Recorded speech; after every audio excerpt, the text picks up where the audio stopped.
Hey guys, it is TsubakiSwagg and I'm coming to you with my review slash first impressions of I Can't Understand What My Husband Is Saying. This show, from what I can gather of it, is pretty much like a grown-up version of Sigh.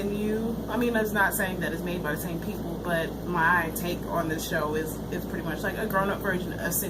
And this show, I have to admit, is actually pretty funny. So today I'm going to be doing my review of episode number 2, Surpass Gender and Blood Come Forth Otonoko. I hope I pronounced that right.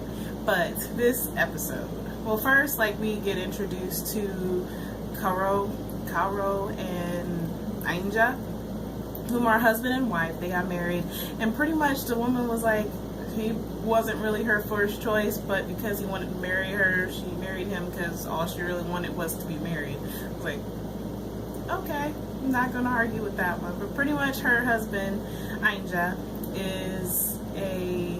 he's a narc. Well, he pretty much, all he does is be on the computer all day. The only way he makes money is doing blog posts. He gets off on anime porn, and yeah, he's just an interesting husband. And I have a feeling that when I marry my significant other, this is how our relationship is going to be, minus the anime porn. But that's neither here nor there. So in this episode, we finally get to meet Ainja's brother or sister, or he says it's his brother, but he's not even exactly sure whether or not it's a boy or a girl, but that's okay. So we get to meet Ainja's little brother, and pretty much we find out that Ainja's little brother is a creep, and he's made like 30 books about him and his brother and other men doing different things in discretion. So yeah, it threw me off a little bit. And then there was a part when he was supposed to be going home, and Karo invited him to stay, and he was ripping off his clothes and saying that he wanted to take a bath with his brother so he could see his wee-wee. Okay. So after all of that, Karo introduces Ainja to 2 of her friends, and he comes out with a horse head on, of all things. He's really dude, this is what we do now.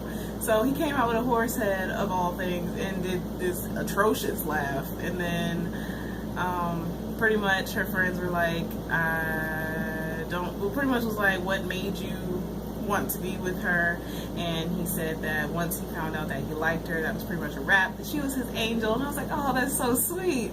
But after all of that, that was pretty much the episode in a nutshell. And Karo was like, you need to invite some of your friends over, and he was like, I have plenty of friends on the internet. And then they had like a moment, and then that was pretty much it. So yeah, this episode was actually, this show, I have a feeling that it's probably going to get worse in the realm of stupidity.